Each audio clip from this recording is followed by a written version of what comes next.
하나님 말씀 사도행전 27장 9절부터 26절까지 다 같이 읽겠습니다. 시작. 여러 날이 걸려 금식하는 절기가 이미 지났으므로 행선하기가 위태한지라 바울이 저희를 권하여 말하되 여러분이여 내가 보니 이번 행선이 화물과 배만 아니라 우리 생명에도 타격이 많은 손해가 있으리라 하되 백부장과 선장과 선주의 말을 바울의 말보다 더 믿더라. 그 항구가 가동하기에 불편하므로 거기서 떠나 아무쪼록 베닉스에 가서 가동하자 하는 자가 더 많으니 베닉스는 그레데 항구라. 한편은 동북을 한편은 동남을 향하였더라. 남풍이 순하게 불매 저희가 득의한 줄 알고 닷을 감아 그레데 해변을 가까이 하고 행선하더니 얼마 못되어 섬 가운데로서 유라굴로라는 광풍이 대작하니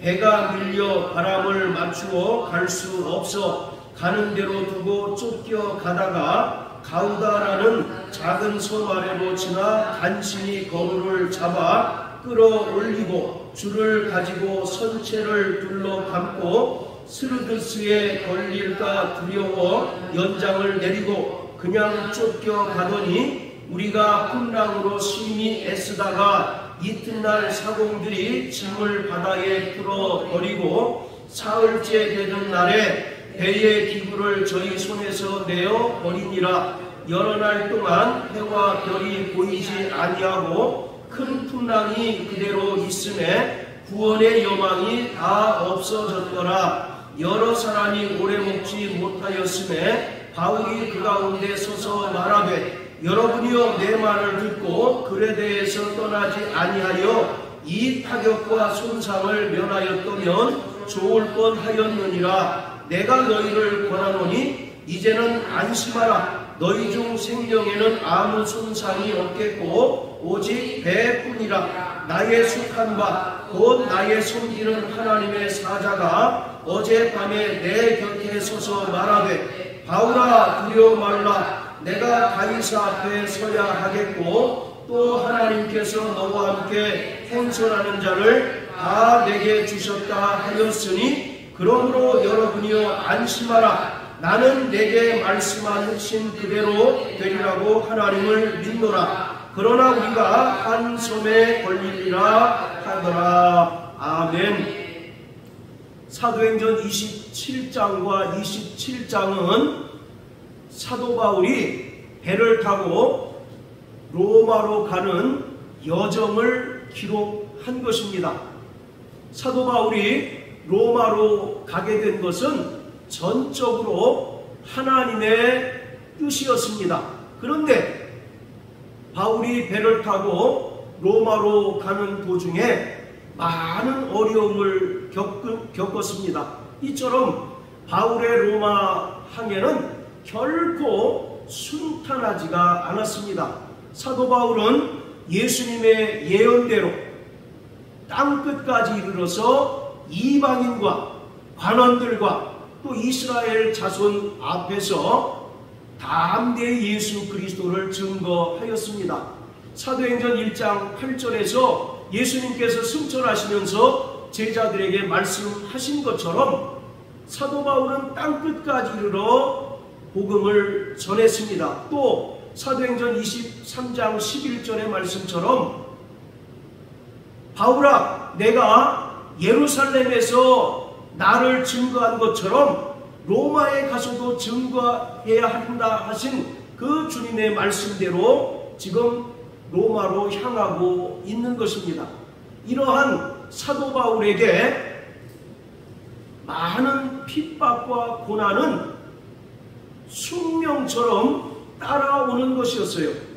사도 바울은 그의 사역 기간 동안에 동족들로부터 극심한 미움을 받았습니다. 또 어떤 때는 돌에 맞아 죽을 뻔하기도 하였고 또 채찍에 맞고 옥에 갇히기도 하고 또 배를 타고 가는 도중에 배가 파손이 되어서 무려 바다에서 14일간이나 표류하였습니다. 그리고 독사에게 물리기도 했습니다. 자, 우리 고린도후서 11장을 다 같이 한번 보십니다. 고린도후서 11장, 자, 23절부터 27절까지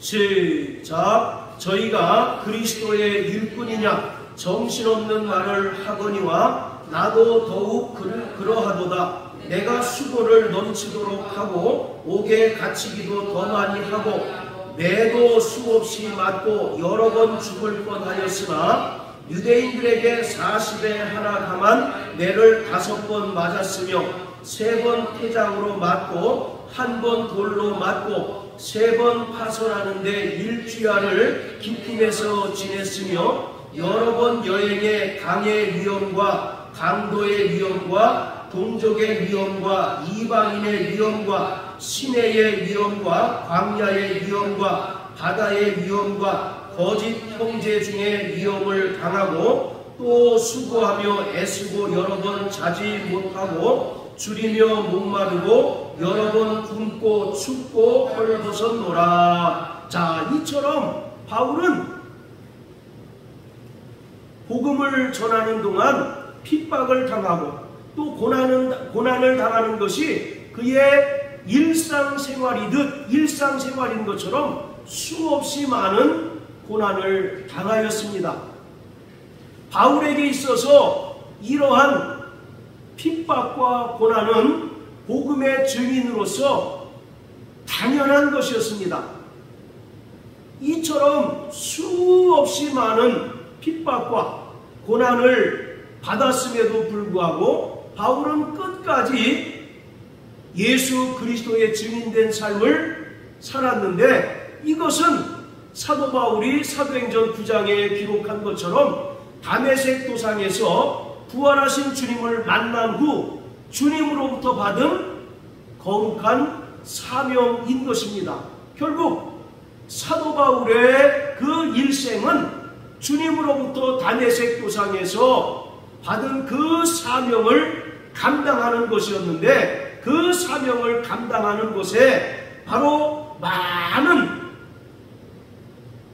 고난을 당하게 된 것을 그가 스스로 바로 고백하고 있습니다.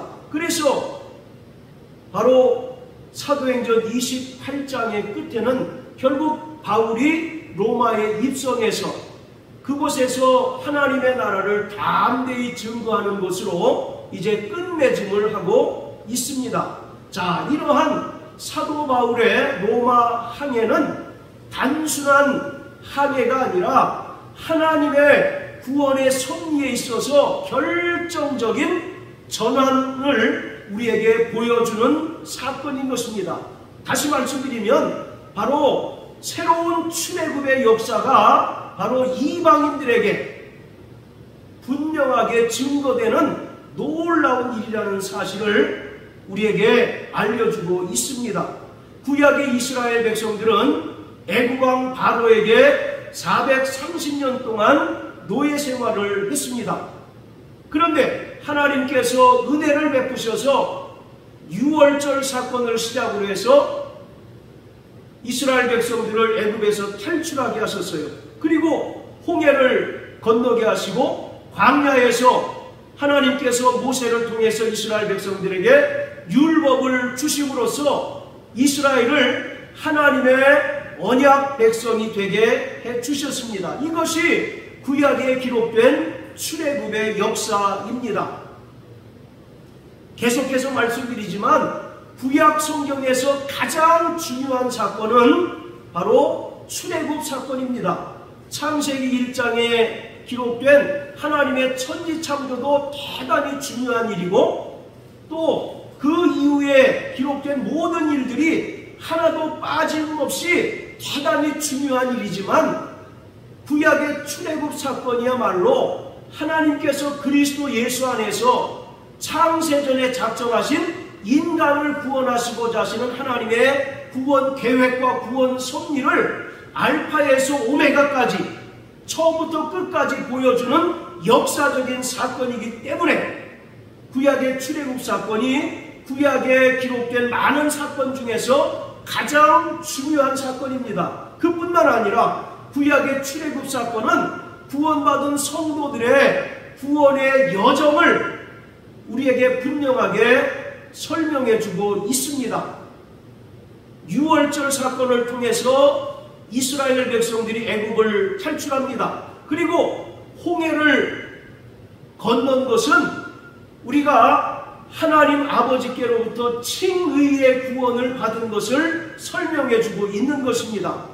우리가 예수 그리스도의 은혜를 믿음으로 말미암아 하나님 아버지께로부터 의롭다함을 얻게 된 것을 바로 칭의라고 말하는데, 바로 애굽에서 탈출하고 홍해를 건넌 것을, 바로 홍해를 건넌 사건이 바로 우리가 받은 칭의의 구원을 설명하고 있는 것입니다. 그리고 광야에서 그들이 하나님의 백성으로 40년간 살아갔는데, 바로 이 광야 40년간은 구원받은 성도들의 성화의 과정을 설명해주고 있는 것이에요.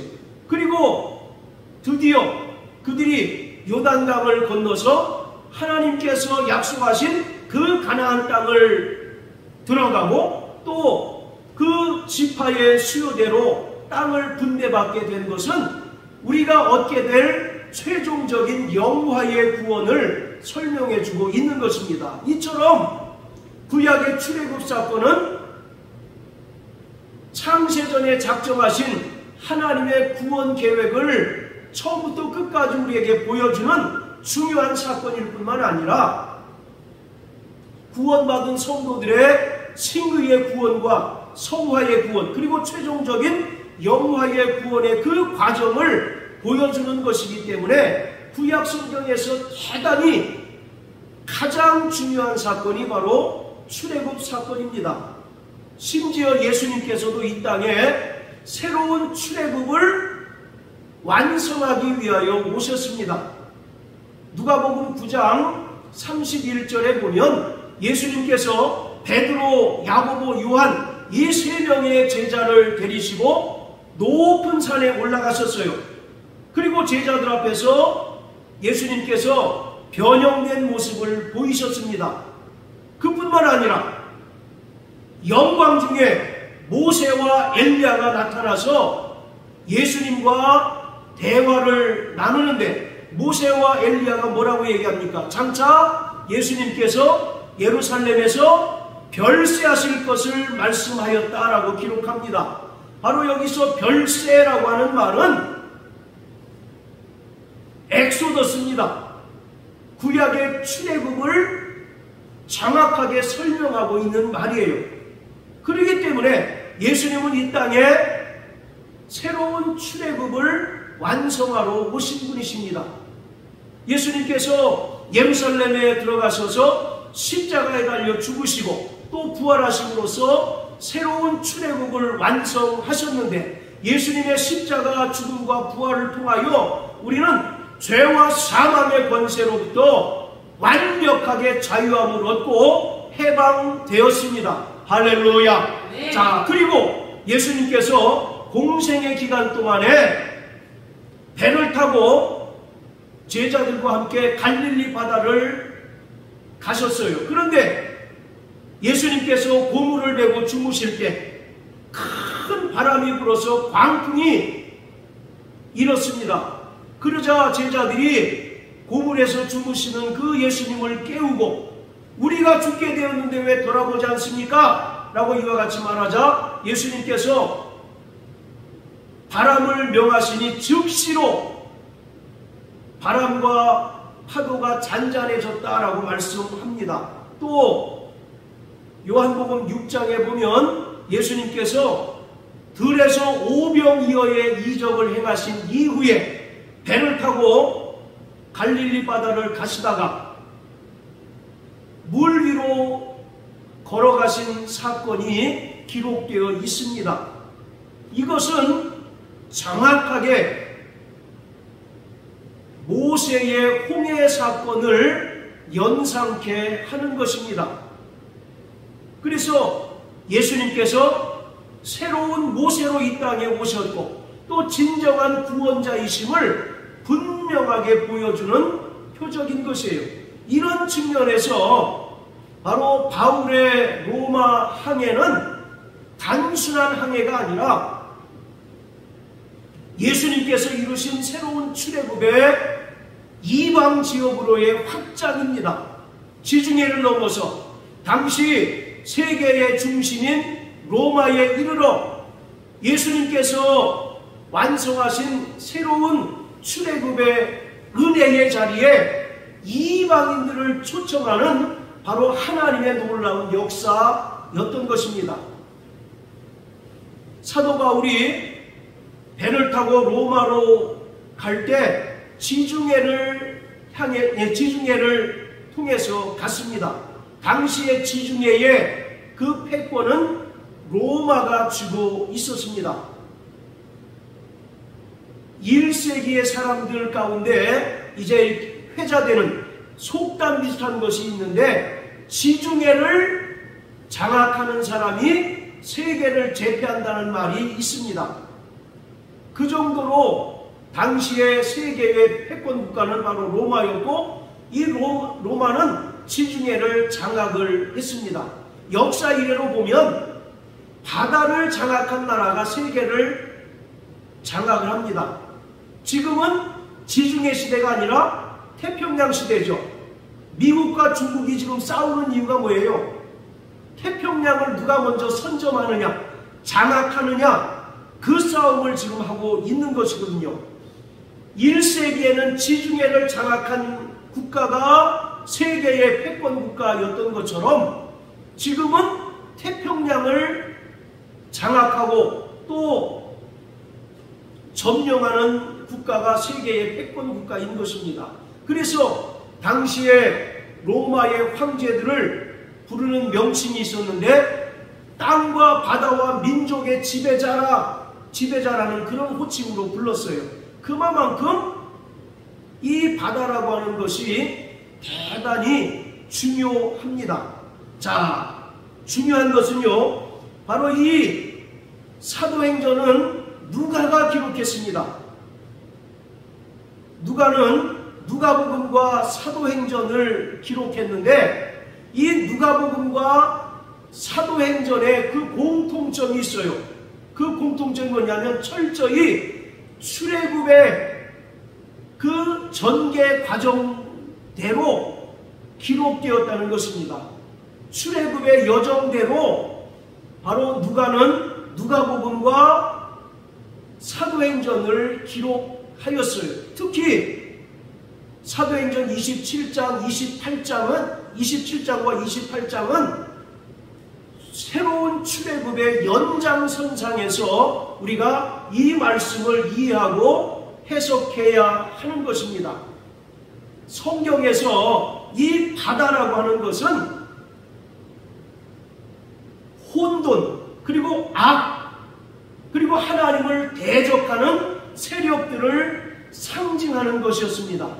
창세기 1장 2절에 보면 땅이 혼돈하고 공허하며 흑암이 깊음 위에 있고 하나님의 신이 수면 위에 운행하였다라고 말씀하고 있잖아요. 여기서 이 깊음이라고 하는 말이 무저갱을 가리키고 있습니다.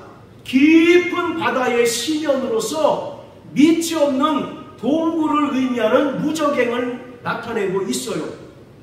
자, 그리고 우리 시편 74편을 다 같이 한번 보십니다.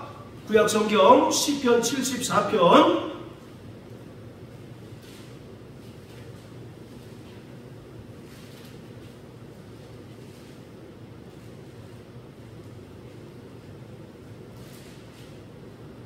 자,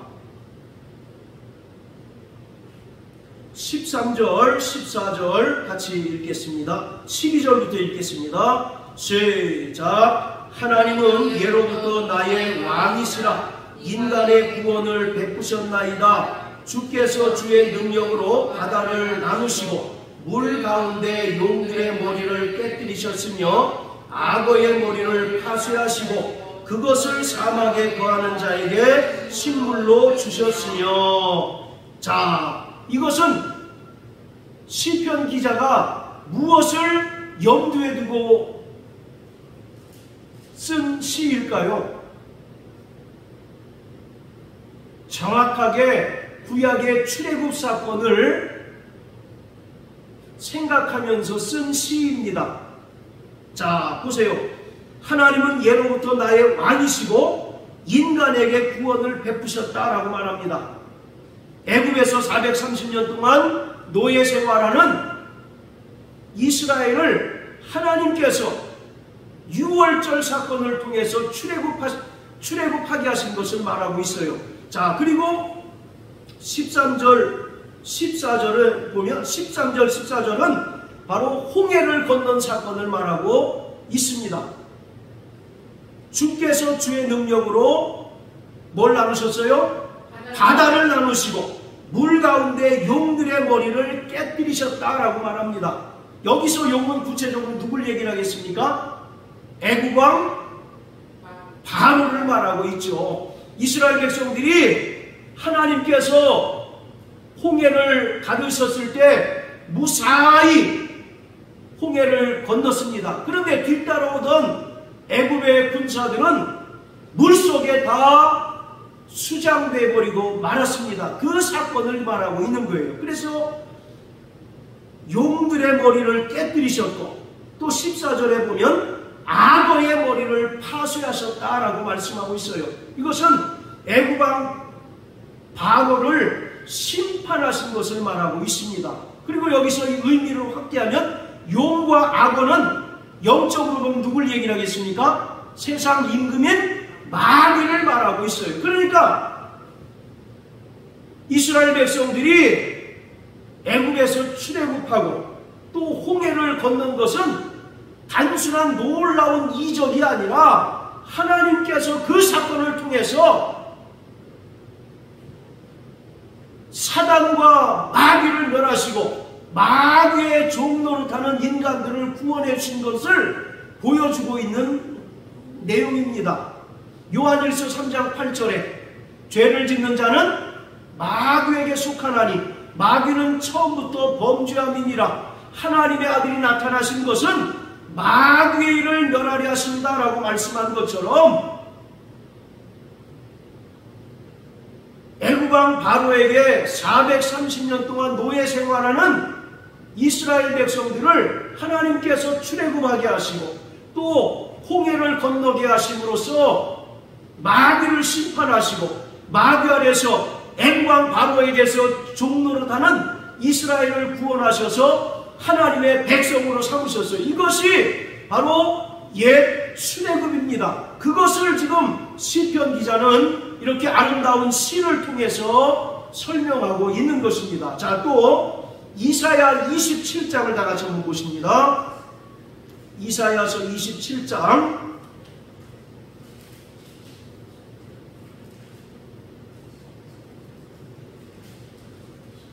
자, 1절입니다. 시작. 그날에 여호와께서 그 견고하고 크고 강한 칼로 날랜 뱀 리워야단 곧 꼬불꼬불한 뱀 리워야단을 벌하시며 바다에 있는 용을 죽이시리라.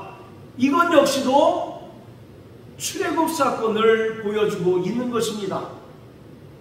그러니까 바다를 건넌 사건이 단순히 하나님께서 놀라운 이적을 베푸셔서 하나님의 백성들을 구원하셨다 정도가 아니라 세상 임금인 마귀를 심판하셨다는 것을 분명하게 보여주고 있는 것입니다. 자, 또 이사야 43장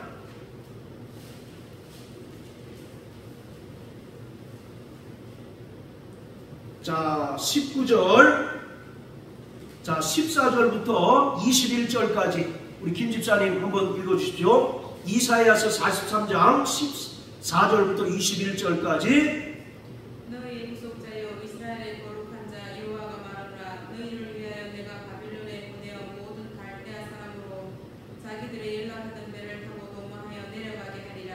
나는 여호와 너희의 거룩한 자요 이스라엘의 창조자요 너희 왕이니라. 바다 가운데 길을 큰 물 가운데 직경을 내고 병부와 말과 군대의 용사를 이끌어내어서 그들로 일사에 엎드러져 읽지 못하고 소멸하기를 꺼져간 등불 같게 한나 여호와가 말하노라. 너희는 이전 일을 기억하지 말며 옛적 일을 생각하지 말라. 보라, 내가 새 일을 행하리니 이제 나타낼 것이라. 너희가 그것을 알지 못하겠느냐. 정령이 내가 광야의 길과 사막에 강을 내리니 장자들 짐승 곧 시랑과 및 타조도 나를 존경할 것은 내가 광야의 물들을 사막의 강들을 내어 내 백성 나의 택한 자로 마시게 할 것이니라. 이 백성은 내가 나를 위하여 지었나니 나의 찬송을 부르게 하려 함이니라. 아멘. 자, 18절 19절을 보시면요, 너희는 이전 일을 기억하지 말라, 옛적 일을 생각하지 말라고 말씀하십니다. 자, 여기서 이전 일 또 옛적 일은 구체적으로 무엇을 가리키는 것일까요? 출애굽 사건을 말하고 있습니다.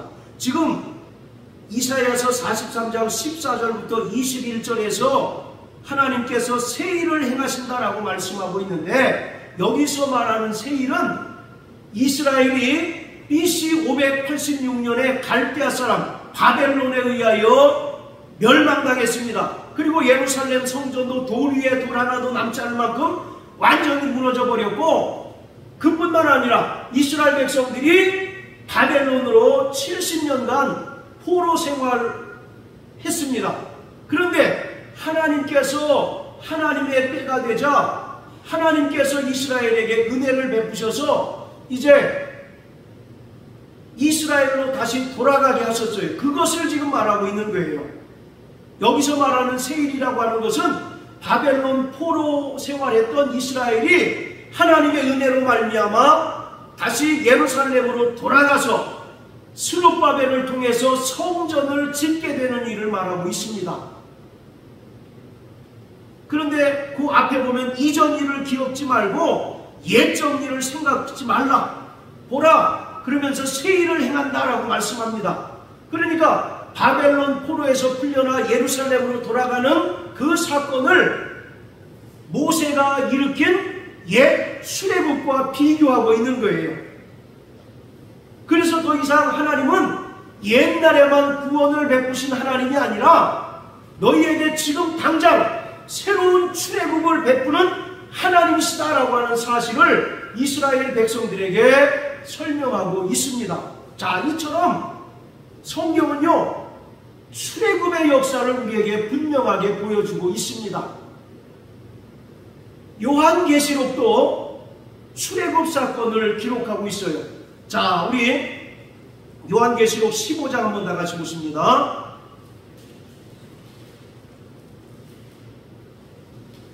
요한계시록 15장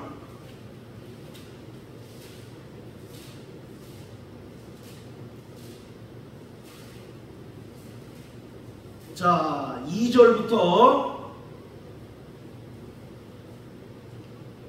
4절까지 읽겠습니다. 시작. 또 내가 보니 불이 섞인 유리바다 같은 것이 있고 짐승과 그의 우상과 그의 이름의 수를 이기고 벗어난 자들이 유리바닷가에 서서 하나님의 검은 고를 가지고 하나님의 종 모세의 노래 어린 양의 노래를 불러 가로되 주 하나님 곧 전능하신 이시여 하시는 일이 크고 기이하시도다. 만국의 왕이시여 주의 길이 의롭고 참되시도다. 주여 누가 주의 이름을 두려워하지 아니하며 영화롭게 하지 아니하오리이까. 오직 주만 거룩하시니이다. 주의 의로우신 일이 나타났음에 만국이 와서 주께 경배하리이다 하더라. 자, 2절에 보면 사도 요한이 환상 중에 불이 섞인 유리바다 같은 것을 봅니다. 뭐가 섞였다고요? 불이 섞인 유리바다. 성경에서 불은 하나님의 심판을 말합니다. 그리고 여기서 유리바다라고 하는 것은 구약의 홍해를 가리키고 있어요. 그러니까 이스라엘 백성들이 무사히 홍해를 건너고 애굽 군대가 물속에 수장된 것을 사도 요한은 불이 섞인 유리바다 같은 것을 봤다라고 말합니다. 그러면서 3절과 4절에서는 그 출애굽을 통해서 구원받은 자들이 하나님을 찬양하는 장면이 나옵니다. 자, 여기 딱 표시해 놓으시고 출애굽기 14장 한번 보세요.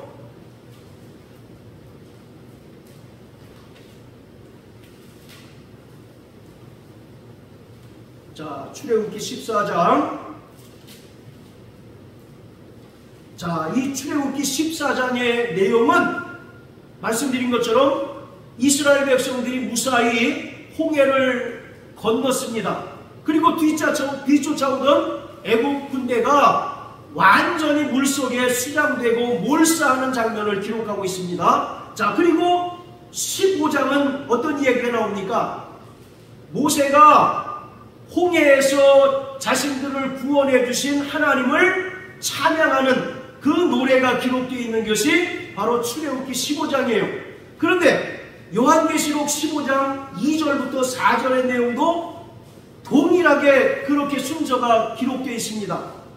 바로 불이 섞인 유리바다 같은 것이 2절에서 보이고 3절과 4절에서는 보세요. 하나님의 종 모세의 노래, 어린 양의 노래를 불러 가로되 할렐루야. 이처럼 구약과 신약에서 어찌 보면 가장 중요한 사건은 출애굽 사건이라는 겁니다.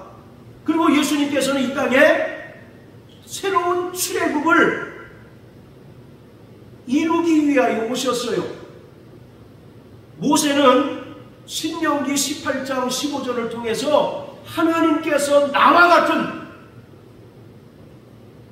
선지자를 너희를 위하여 세울 것이다 라고 말씀하고 있어요. 바로 나와 같은 선지자, 그가 바로 새로운 모세로 오신 예수 그리스도이십니다. 자, 요한복음 6장을 다 같이 한번 보십니다. 자, 요한복음 6장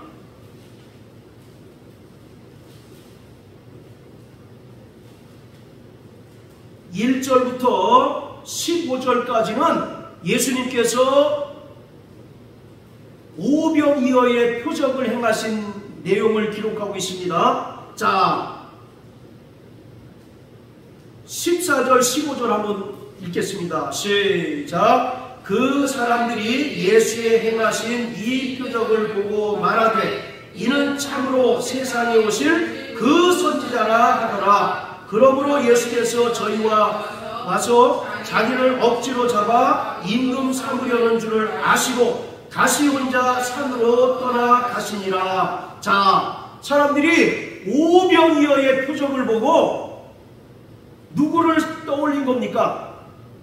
모세를 떠올린 거예요. 그리고 하나님께서 출애굽하게 하신 후 광야에서 만나와 메추라기로 이스라엘 백성들을 먹이신 사건을 떠올리게 된 겁니다. 그러면서 그들이 생각하기에 14절에 이 예수라는 분이 참으로 세상에 오실 그 선지자, 따라하세요. 그 선지자, 바로 모세가 말한 그 선지자다. 이렇게 이제 그들이 깨닫게 된 겁니다. 그래서 사람들이 예수님을 임금 삼으려는 줄 알고 예수님께서 혼자 산으로 가셨어요. 그리고 나서 16절부터 21절까지는 어떤 얘기가 기록되어 있습니까? 무리를 걸어가신 사건이에요. 이 사건 역시 홍해 사건을 설명하고 있습니다. 그러니까 오병이어의 이적과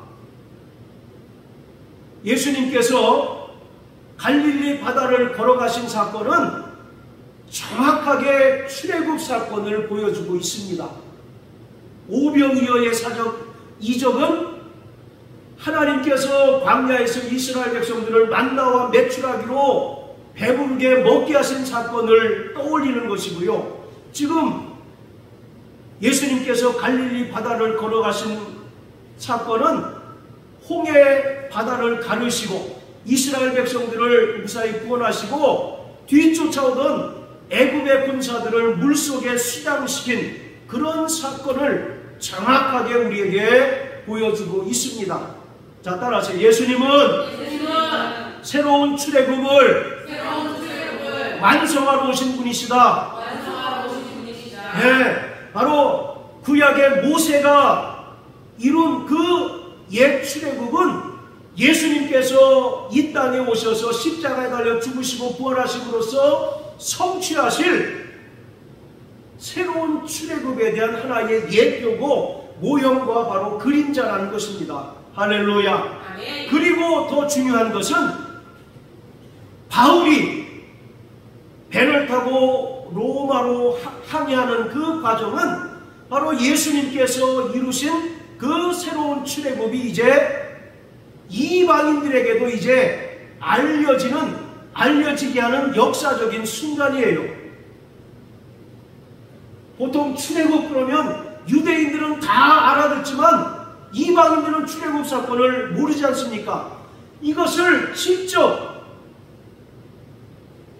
사도 바울의 로마 항해 여정을 통해서 누가는 이것을 바로 새로운 출애굽이 이스라엘뿐만 아니라 이제 이방인들에게도 확장되는 그런 순간이라는 사실로 기록하고 있는 것입니다. 자, 다시 사도행전 27장으로 돌아갑니다.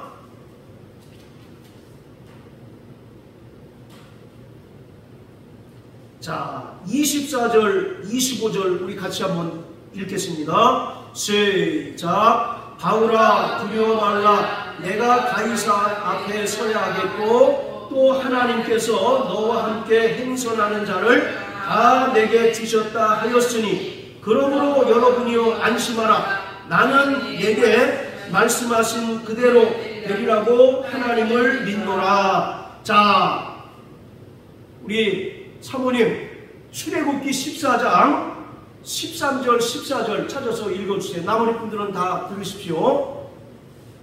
출애굽기 14장 13절 14절. 모세가 백성에게 이르되 너희는 두려워 말고 가만히 서서 여호와께서 오늘날 너희를 위하여 행하시는 구원을 보라. 너희가 오늘 본 애국 사람을 또 다시는 영원히 보지 못하리라. 여호와께서 너희를 위하여 싸우시리니 너희는 가만히 있을지니라. 아멘. 바로 출애굽기 14장이 홍해를 건넌 사건이 기록됐다고 말씀을 드렸잖아요. 그때 하나님께서 모세에게 두려워 말라. 내가 너희를 구원해 줄 것이다 라고 말씀하시는 것처럼 오늘 큰 유라굴로라고 하는 풍랑을 만나가지고 배가 파손이 돼서 14일째 바다에 표류했던 그 바울과 함께 배에 탔던 모든 사람들에게 하나님께서 하신 약속입니다. 두려워 말라. 내가 가이사 앞에 서야 하겠고 너뿐만 아니라 너와 함께 행선하는 자를 내가 다 구원해 주실 것이다 라고 이와 같이 하나님께서 말씀하십니다. 자, 그리고 35절 우리 한번 다 같이 읽어볼까요? 35절. 이건 다음 주에 이제 할 내용인데요. 자, 35절 시작. 떡을 가져다가 모든 사람 앞에서 하나님께 축사하고 떼어 먹기를 시작하며 저희도 다 안심하고 받아 먹으니. 자, 잘 보세요. 하나님께 축사하고 떼어 먹기를 시작했다. 어디서 많이 들어본 얘기 아닙니까?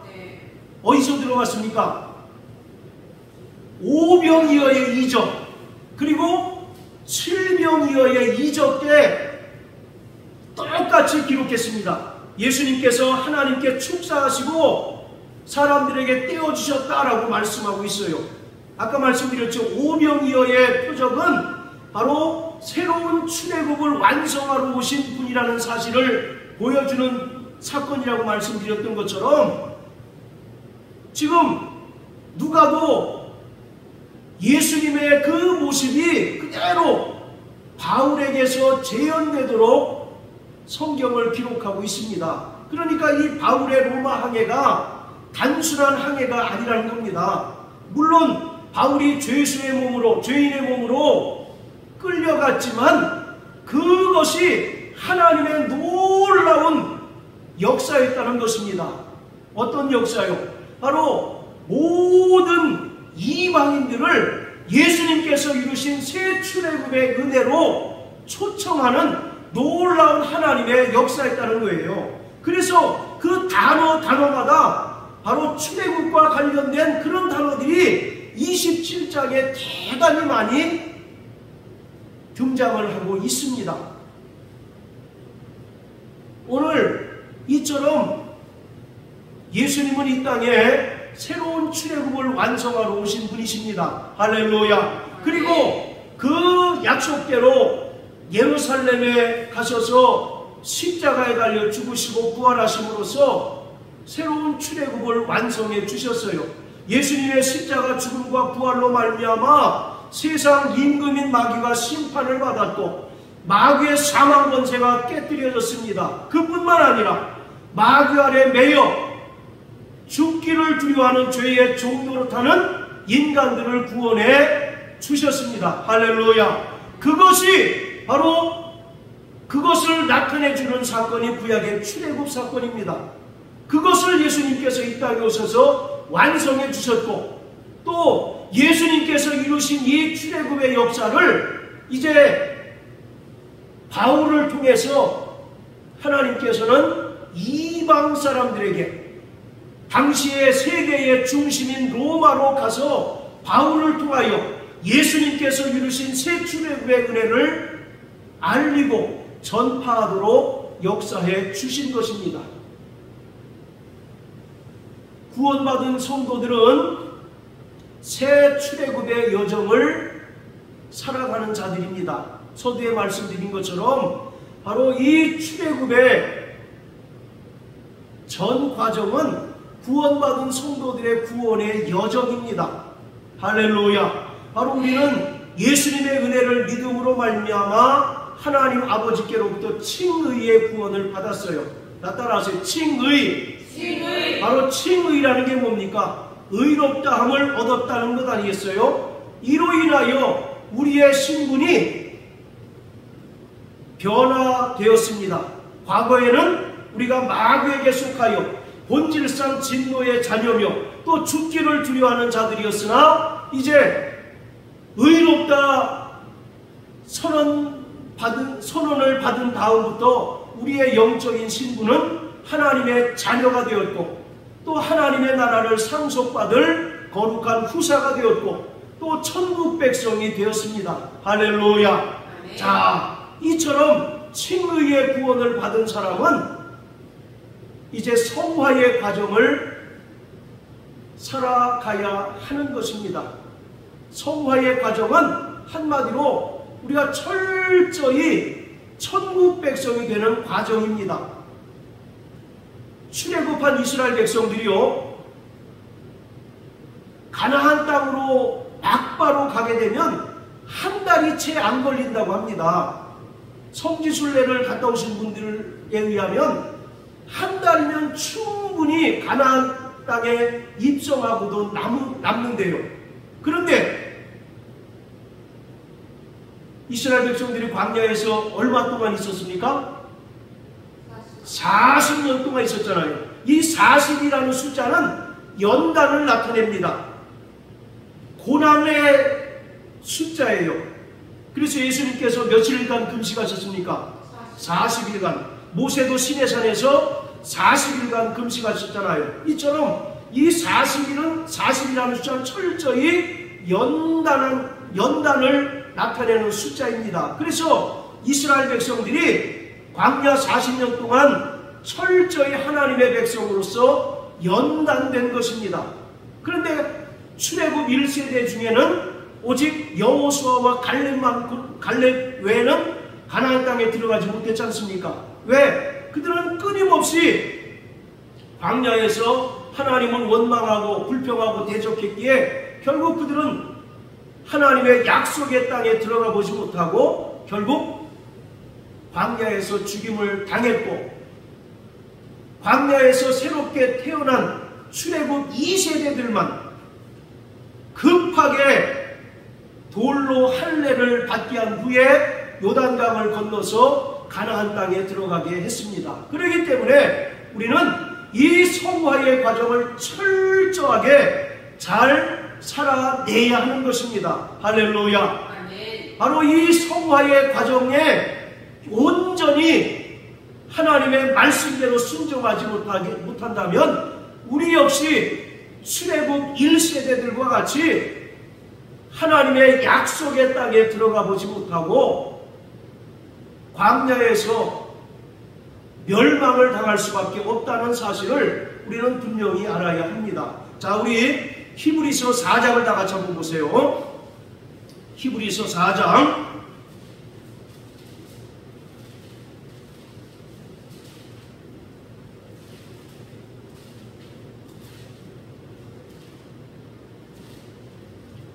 자, 8절부터 11절까지 읽겠습니다. 시작. 만일 여호수아가 저희에게 안식을 주었다면 그 후에 다른 날을 말씀하지 아니하셨으리이다.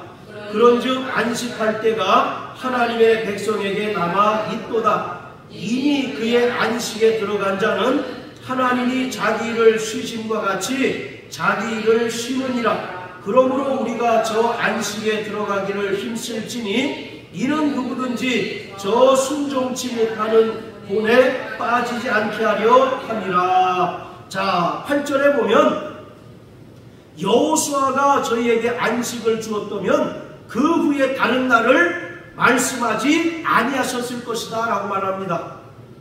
그러니까 구원받은 성도들에게 영원한 안식이 남아 있다는 것을 말하고 있죠. 그러니까 이스라엘 백성들이 하나님의 약속의 땅인 가나안 땅에 입성한 것은 구원받은 성도들이 하나님께서 예비하신 그 천국을 상속받고 또 천국의 영광을 누리는 것에 대한 하나의 모형과 그림자다라고 말씀하고 있는 것입니다. 그러니까 구약의 출애굽 사건은 우리가 하나의 반면교사를 삼아야 되는 그런 본보기다라고 말씀하고 있는 것입니다.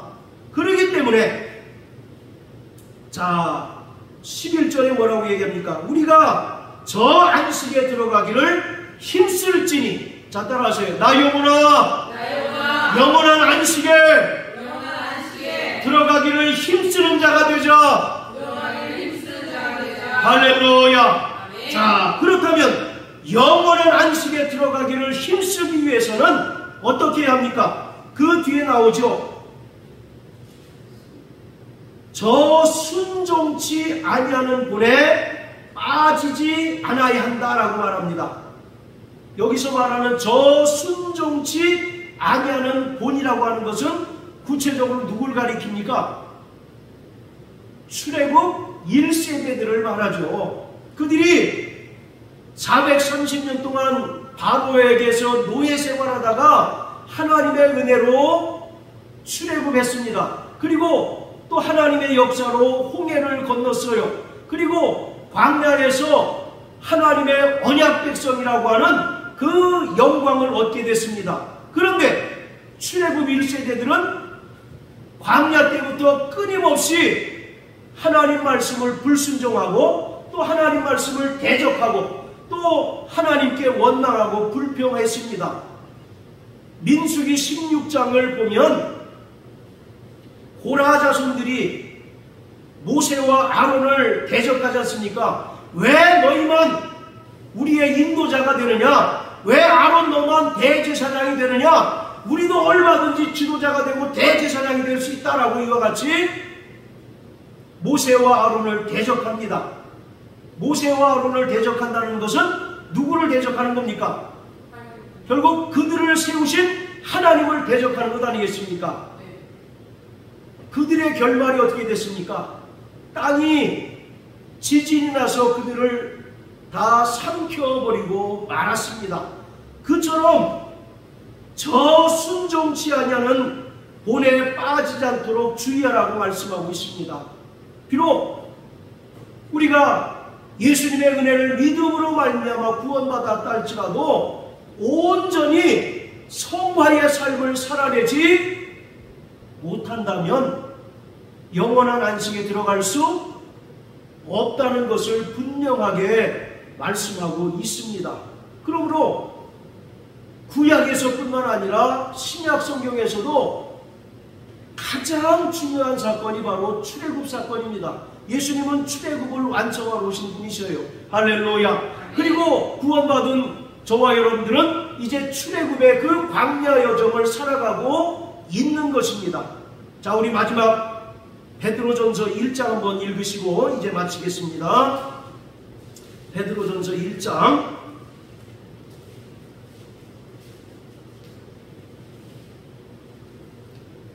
자, 3절부터 우리 9절까지 다 같이 읽겠습니다. 시작. 찬송하리로다. 우리 주 예수 그리스도의 아버지 하나님이 그 많으신 긍휼대로 우리 예수 그리스도의 죽은 자 가운데서 부활하심으로 말미암아 우리를 거듭나게 하사 산 소망이 있게 하시며 썩지 않고 더럽지 않고 쇠하지 아니하는 기업을 있게 하시나니 곧 너희를 위하여 하늘에 간직하신 것이라. 너희가 말세에 나타내기로 예비하신 구원을 얻기 위하여 믿음으로 말미암아 하나님의 능력으로 보호하심을 입었나니, 그러므로 너희가 이제 여러가지 시험을 인하여 잠깐 근심하게 되지 않을 수 없었으나 오히려 크게 기뻐하도다. 너희 믿음의 시련이 불로 연단하여도 없어질 금보다 더 귀하여